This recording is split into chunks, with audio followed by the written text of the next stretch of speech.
Le passage du mois d'octobre à novembre est marqué par une série de festivités et cérémonies qui tournent autour des morts. Si beaucoup en Europe et en Amérique célèbrent Halloween, certains célèbrent la fête de la Toussaint et la fête des morts. Mais où se situe la différence entre ces différentes célébrations? Quelles sont les origines de ces célébrations et surtout, quelle est la place de l'Afrique au milieu de ces traditions étrangères qui gagnent de plus en plus de terrain? Élément de réponse dans This is Culture. Mesdames, Messieurs, merci de nous rejoindre. La fête d'Halloween tire ses origines d'une tradition païenne célébrée par les Celtes qui faisait office de fête de fin d'année. Car il y a 3000 ans de cela, le calendrier celte ne se terminait pas le 31 décembre, mais plutôt le 31 octobre. Et cette dernière nuit de l'année était la nuit du dieu de la mort, Samen. Cette période de l'année correspondait également à la saison de la récolte qui se terminait le 30 octobre pour céder la place au début de l'hiver, le 1er novembre. Et comme bien souvent la mort est associée à ce qui est froid, l'hiver était donc approprié pour célébrer cette fête. Les couleurs orange et noir qui symbolisent la fête d'Halloween représentent elles aussi d'une part l'automne, du fait de la couleur des feuilles qui change avant de tomber des arbres, et d'autre part la couleur du deuil représentée par le noir.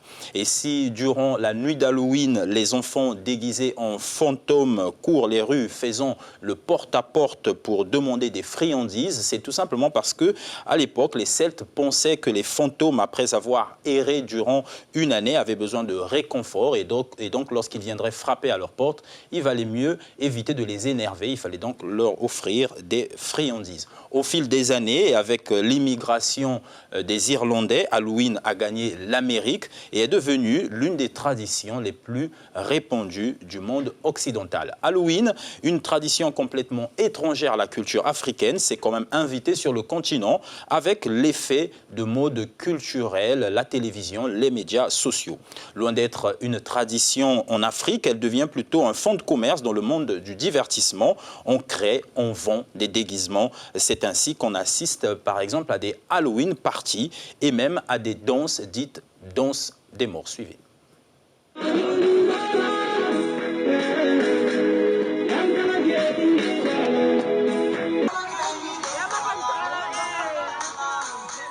On quitte le 31 octobre pour atterrir au 1er novembre, date à laquelle se célèbre la fête de la Toussaint, une fête catholique qui, comme son nom l'indique, célèbre la fête de tous les saints.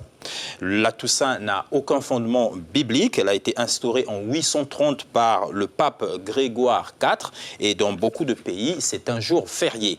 Quoique beaucoup confondent la Toussaint à la fête des morts, ce jour de deuil et la Toussaint sont deux commémorations différentes. La fête des morts, elle, créée en 998, se célèbre le 2 novembre, une journée durant laquelle les proches des disparus se rendent dans les cimetières pour se souvenir du défunt. Mais avec la confusion, comme évoqué plus haut, pour des raisons de disponibilité, beaucoup se rendent dans les cimetières le jour férié, c'est-à-dire le 1er novembre. De ces trois fêtes, aucune ne tire ses origines de l'Afrique, mais elles ont été exportées sur le continent, soit par le biais de la religion, ou soit sous l'effet de l'influence médiatique du monde occidental. Mais est-ce à dire que les Africains n'ont pas d'appétit pour les croyances liées au culte des morts? Non, puisque le culte des morts a longtemps alimenté les croyances africaines.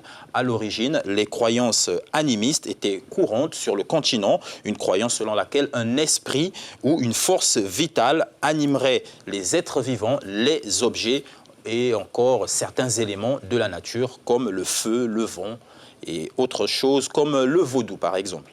Aujourd'hui encore en Afrique, les cérémonies funéraires sont presque toutes émaillées de pratiques faisant appel aux ancêtres.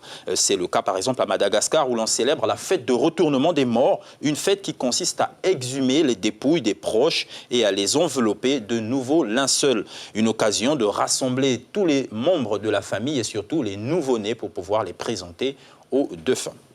Voilà pour l'essentiel de cet épisode This is Culture.